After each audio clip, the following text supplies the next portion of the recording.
Hello, and welcome to this segment of the DVD. We're going to go over all of our basic kicking that we start to do, and we always do at the beginning of classes. Okay, so first off, let's go into our fighting stance. Now remember, when you're in a fighting stance, your feet want to be evenly, about one shoulder width apart. I usually have mine about a 45-degree angle. My back heel wants to be off the ground. My back leg wants to be bent.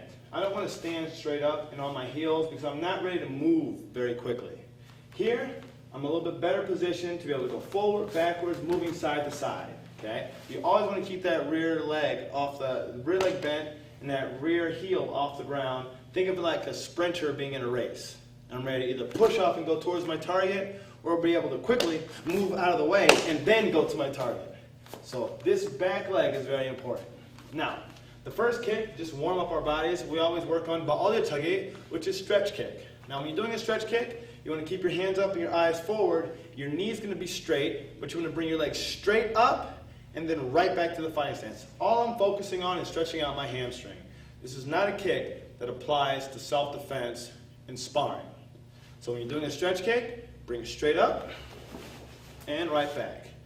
I want you also making sure you keep your head up, your eyes forward, keep good posture. Don't duck your body, don't shrug your shoulders, don't dip your head, don't move it to the side.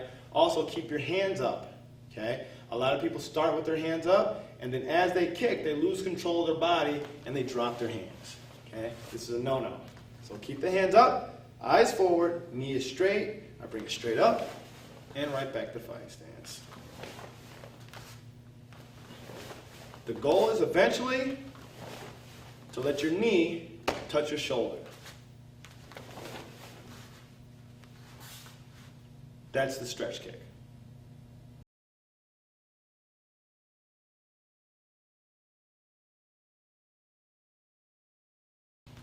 Now, the next kick we're going to go is chigochuggy or axe kick.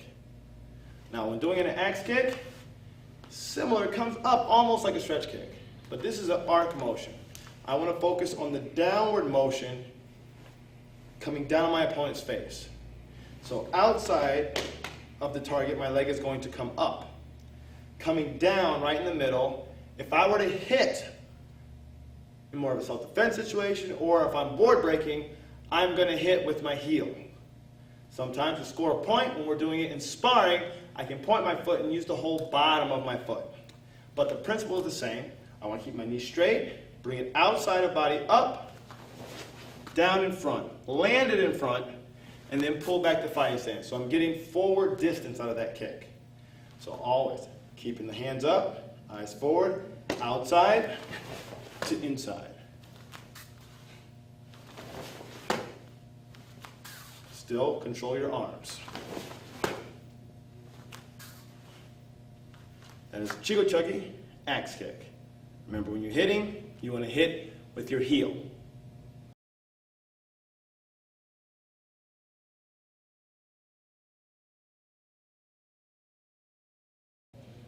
Next kick, apchuggy, front snap kick. When you're doing a front snap kick from a fighting stance, remember, first, knee wants to come up, above your belt. Your knee's going to come up above your belt, making sure that when you kick, you want to hit with the ball of your foot. So I'm actually going to point my foot and bring my toes back, hitting with the ball of foot. Again, I'll show you from the side. My knee comes up. I'm going to kick it out, point the foot, and bring my toes back. So I'm hitting with the ball of foot. But remember, when you're kicking, as fast as that kick gets out there, I want to bring it back. So when I kick, knee comes up above the belt, snap it out, bring it back.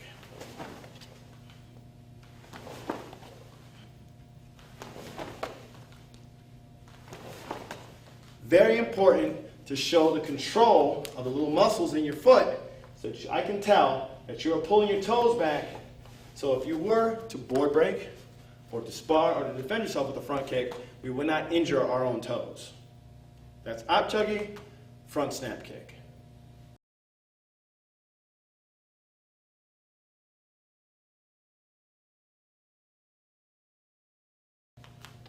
Now, we're going to get into two kicks that's going to involve you pivoting. Starting off, yapchuggy, side kick. Now, when doing a side kick, very, very important. 1, we're hitting with our heel. 2, you're going to turn sideways, but you have to pivot your foot so that not only your knee comes across your body, but your foot. Knee and foot come across the body with my hands up. My toes want to be pointed up. This wants to be a 90-degree angle. So from here, as I pivot my bottom foot, I'm going to use my hips, and I'm going to kick straight out, and I'm going to hit with my heel. Bringing it back, return to fighting position. So again, as I turn, bring my knee and foot across the body. Toes up, bottom foot pivots, kick out, hitting with the heel, bring it back, place it down. So as I turn,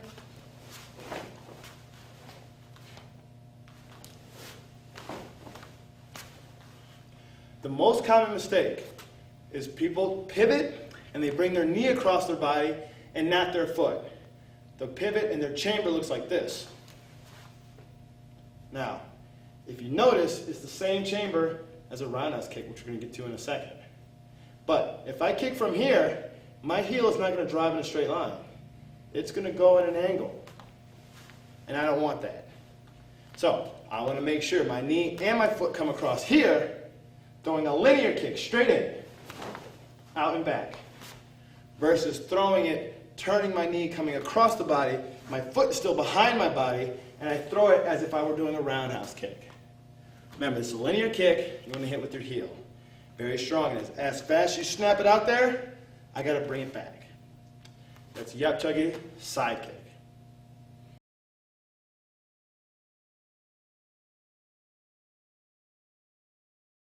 Now we're going to get into our roundhouse kick, which is one of the most popular kicks in Taekwondo, especially when it comes to Olympic sparring. So I urge every student, if you want to get good in sparring, you really have to master the roundhouse kick. It is a prerequisite. You must master the roundhouse kick. Now, we're going to go with a rear leg roundhouse kick. And then also in this segment, I will also cover front leg roundhouse kick. Now, when you're doing a rear leg roundhouse kick, hands up. The first motion is the knee to come straight up. Knee comes straight up. Your bottom foot pivots so that your knee and foot are parallel to the ground. They want to be folded and your toes are pointed. So when I kick, I'm hitting with the top of my foot, going side to side, parallel to the ground. It is very important for your chamber to be correct, having your knee and your foot parallel. If I have my foot lower than my knee, I'm going to lose a lot of power because I'm kicking up at an angle. Also, if I have people with their hands up when they spar, I almost train myself to kick somebody in the elbow.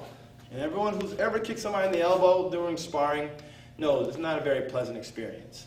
So make sure, guys, knee comes up, bottom foot pivots, knee and foot parallel to the ground, leg folded, toes pointed. I'm hitting with my instep, going side to side. And as fast as I bring it out there, I got to bring it back. So when I do a roundhouse kick, knee comes straight up. One common mistake people do is they bring their knee from outside. Instead of bringing their knee straight up and bottom foot pivoting, they bring a big circular motion because their knee starts on the outside and they turn and kick that way. It's a lot slower. How you can correct this is by using a wall at home. If you're going to kick with your right leg, make sure the wall is right next to your body. Keep your hands up, and you want to focus on bringing that knee straight up and pivot. And then be able to kick. Your knee should be in front of your body so that when you kick, you follow through the target. You kick through the target. If you bring your knee on the outside first, when you're next to that wall, you'll hit that wall every time. So focus first motion, knee to come straight up, bottom foot pivots. That's Chuggy, rear leg roundhouse kick. Now, when you're doing a front leg roundhouse kick, it is a skipping roundhouse kick. I don't have to pivot. I push up with my front leg. And the chamber just has to be the same. Whenever you're doing a fast kick or a roundhouse kick or an advanced technique spinning roundhouse kick, you have to make sure the chamber is correct. So with the front leg, I push up with my rear leg, front knee comes up. Parallel to the ground, toes pointed, hit it with the top of the foot side to side. So this front leg roundhouse kick is also known as a fast kick because in sparring, this is like my jab. So my rear leg is my power leg, and my front leg is my speed leg. So roundhouse kick can be done with the front and the rear leg. Just remember, fast kick is also known as your front leg roundhouse kick. Rear leg roundhouse kick, doilo chugging. Making sure we're pivoting our feet, making sure you're hitting with the top of the foot. And your kick is parallel to the ground.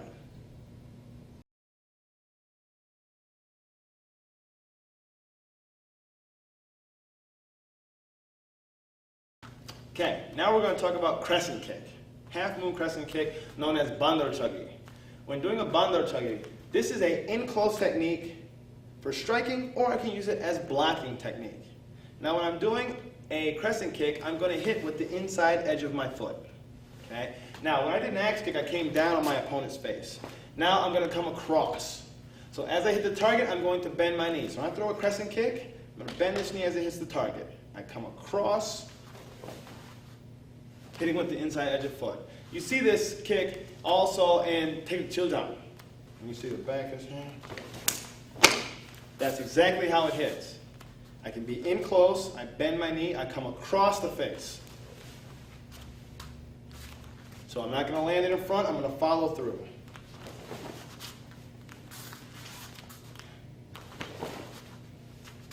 One more time. Bend the knee as you go through the target. Hit with the inside edge of foot. Remember, we're going across the face, not straight at the person. That is bandar chuggi, half moon crescent kick.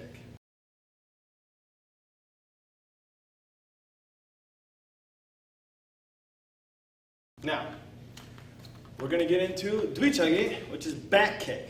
This is a very common one. Also very awesome if you learn this kick defensively when you spar. It can be a really devastating kick. Now, when you're doing a back kick, remember, a back kick is not a side kick. A lot of people, I see the hands up in a fighting stance, when they turn all the way so their body is sideways.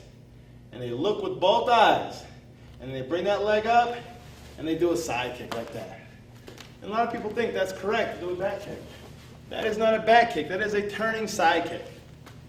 A back kick is just as it sounds. Your back is toward the target. And you're going to have much, much more power with the back kick. One reason is because when I kick, I want to kick my back toward the target. I'm looking over my shoulder, but my heel wants to come straight up. And when I kick straight back, I'm going to use my glute. I want to squeeze it there. I want to hit with my heel, but I'm going to kick like a horse. Straight back. Heel comes up, out, and bring it down. What I want to focus on to make it a little bit quicker, a little stronger, is I want to turn and pull the trigger from here when I kick. Notice how my toes are down, my knee is downward toward the ground.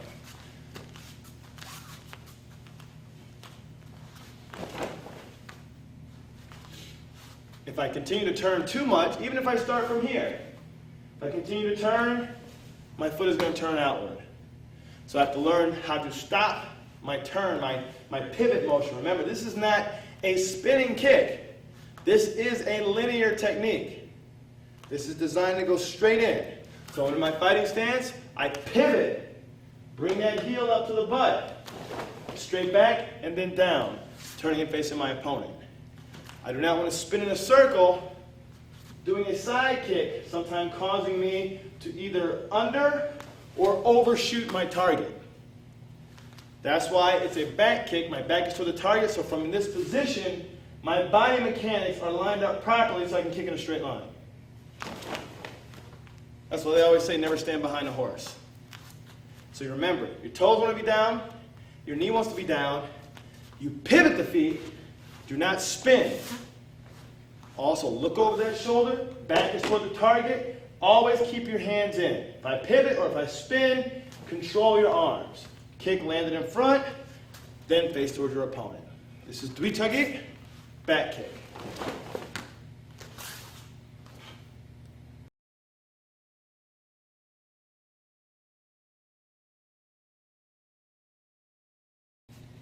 Now we're going to go through two more kicks. We're going to go through hook kick and spinning hook kick. Front leg hook kick known as naka chuggi. Okay? Now, when you're doing a hook kick, think of it as an off-centered side kick. What I mean by that is my hands are up. I'm going to cross my leg behind. Now, as I cross my leg behind, my hands are going to stay up, so I'm going to use that upper body, a little bit of a torque motion to get my leg through. But as I do that, as I cross behind, I want to throw an off-centered side kick. Not directly at my target, off-center. Once I throw that off-center kick, and then I'm going to hook, coming across, hitting with my heel. But I'm going to use my upper body to help me get power. So as I step back, as I get ready to throw that kick, I'm going to actually turn my upper body also. That's why it's very important to keep my hands up and in. My hands drop out, I lose my power. My upper body doesn't have the momentum. Control my upper body, make it work for me. So again, cross my leg behind, off-centered side kick, hook with the heel, coming across the face. A little bit more of a realistic speed. Cross the leg behind, keep those hands up.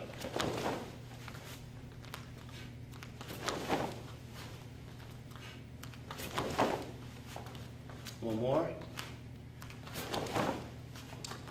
Front leg hook kick. Notice the control of my arms as I kick. Now, not much difference between a front leg hook kick and a spinning hook kick.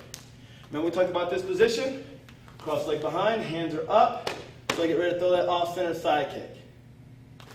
And then hook. When I do a spinning hook kick, now it looks like it's behind me. As I spin, notice this position. It's the same position to where I did my front leg hook kick. I crossed behind. But now, I've generated much more momentum by using my upper body to spin. And it keeps going. And from there, look at that position. Throw the off-centered side kick. Hook and return to my original position. Most common mistake most people make is they focus on their upper body, spinning, getting that momentum around, but they bring their kick out too early. Which means, as I spin, they're focused so much on the spin, when it comes to them kicking, they just let their leg just come up and out and swing around. So when it comes from here, I'm losing, okay? Because when I start to kick, most of my power is about here. When it gets to the target, it's pretty much dead, okay? So what I want to do is I want to get it quicker. Plus, it's very easy to stop that type of a kick. I can leg check, I can just put my foot out there. Most times they'll get jammed up. It's the same as doing a front leg hook kick. I spin upper body, off-center side kick, and then hook. I don't want to have a big wide motion by keeping my legs straight. Too slow. Remember, you're going to spin quickly, keep your arms in, off-center side kick, and hook. Come back to the original position. Again.